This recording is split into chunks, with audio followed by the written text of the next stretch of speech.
know, the Schenck decision and the Whitney decision, the Schenck and the Whitney decision and the Dennis decision, 1951, 1927, Schenck, was it 1918? They went after peaceful people that didn't do shit. They violated their First Amendment rights.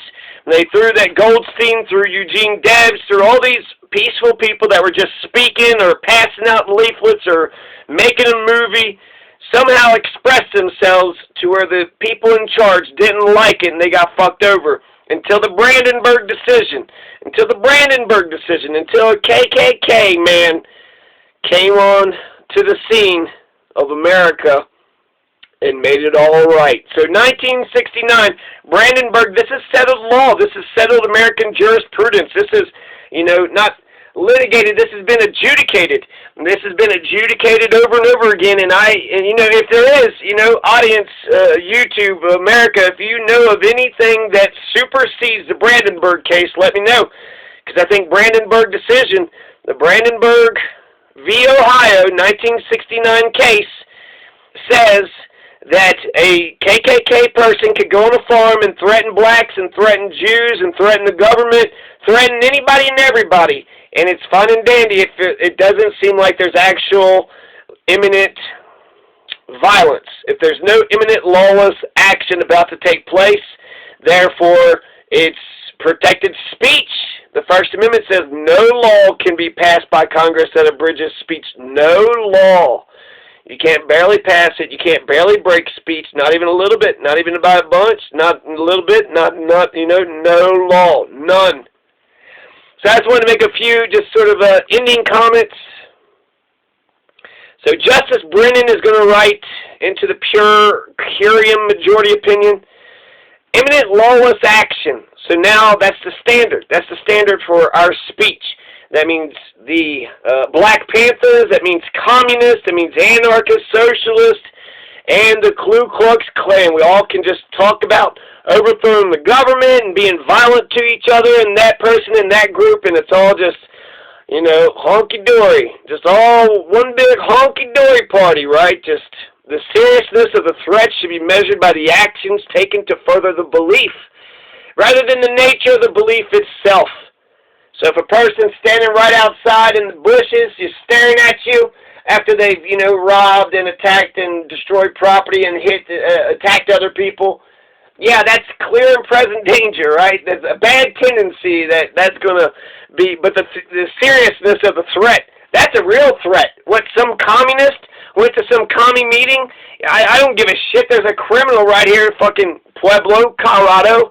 Fucking dispatch, fucking shitty-ass cops, shitty-ass dispatch of Pueblo, Colorado.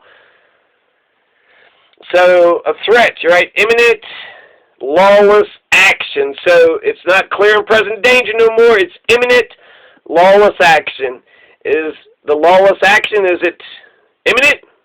There's a three-pronged test. There must be intent, and then there must be likelihood and imminence of lawless action. So, the Brandenburg test is the end-all, be-all. It's the ultimate SCOTUS standard for evaluating an attempt to punish inflammatory speech. There's very few challenges to the freedom of speech, but Brandenburg test seems to stand the test of time. I would say the Near v. Minnesota test probably too, because it talks about military deployments, obscenity, and something else is another limit to freedom of speech.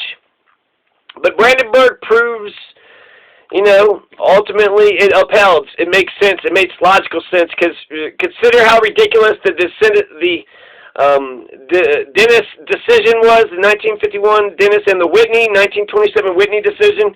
Just because somebody is a communist, they're starting a communist party, or talking about Marx, and some of the founding communist members in a foreign government had advocated for the overthrow of government, it doesn't mean all communists are in favor of a violent overthrow of the government.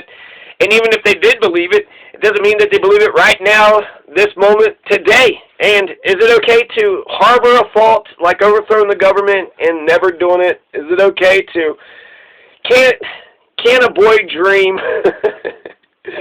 So it doesn't mean all communists are in favor of the overthrow of government, And in fact, for the dictatorship of the proletariat, you need a government. Lenin had to take over the government. Bolsheviks took over a government. In order to destroy capitalism, it seems government is essential for the dictatorship of the proletariat. So I'm not even sure what they're talking about with the overthrow thing. And then our own founding fathers gave birth to this new nation with bloodshed, with the overthrow of the British government. So our inherent right to revolution is inviolate, eternal, everlasting. My right to revolution is enshrined in the constitutions of Kentucky and Colorado. There's no right to oppression, no inherent right to tyranny and authoritarianism. Only maybe during emergency may we consider tyranny. When there's no dangers, when there's no crisis, when there's nothing, no invading Nazi army descending upon our homeland, and freedom should be absolute. We should maximize freedom to its most maximum extent, going to the heavens and above. So the Brandenburg test, I am happy to read about it because I kept reading about first Schenck gets fucked over, then Abrams gets fucked over, Eugene Debs gets fucked over, Fraulich, some guy named Fraulich gets fucked over, Dennis and Whitney gets fucked over just left and right. Oh, you're a socialist? Go to jail. Oh, you're a commie? We assume you're going to overthrow the government by the virtue of you just being a commie. That's it. You're a commie? Well, therefore, you're a dangerous element, and we got to squash you out. So, even though it sucks to say KKK can, say their stupid shit, because it allows black radicals, black panthers, socialists, communists, and anarchists the freedom to speak freely and talk to each other amongst ourselves, to organize political parties, to create film, to write books and pamphlets, to pass out leaflets, to communicate, to use the freedoms that we have, especially the first freedom of speech. Yeah, I think it's a fantastic, welcome development, and yeah, I don't hate it. I don't know imminent lawless action. I don't know what actions would rise to that. What speech would rise to imminent lawless action? I mean, if that soldier telling, commander telling a soldier to shoot in any situation, whether it's in the U.S. Army or, the Crips and the Bloods, the soldiers of the Crips and the Bloods armies. So that seems like, okay, there's imminent lawless action. That could happen. War speech. If you're, if you're at a rally and you're saying, okay, KKK, we're at a rally, we're all talking, we're here, let's go burn that house down. That speech is illegal. You can't do that. That imminent lawless action is about to happen. So the mob, you're allowed to get together. You're allowed to be a peaceful assembly. You're allowed to assemble peaceably. So we're allowed to get together, and we're allowed to talk and discuss and, express ourselves. But we can't say, all right, we're going to commit crimes. So whenever there's speech that says a crime is going to be committed, there's imminent lawless action. Imminent lawless action is about to happen. Then that's when the Brandenburg decision kicks in, and that says that is speech that is not protected. Let's go, kill that person. That right there is illegal. You cannot say that. You cannot mean it. And if there's imminent lawless action that's about to happen, that person should be arrested. That person should be captured, arrested, and that attack hopefully is thwarted. But that's the Brandenburg test. No longer is it clear and present, right? It's got to be imminent lawless action. That's the standard now in America. If the speech doesn't rise to imminent lawless action, now there's some other exceptions, fighting words, obscenity, some other shit near Minnesota. But in terms of, anarchy and revolution and threats and violence,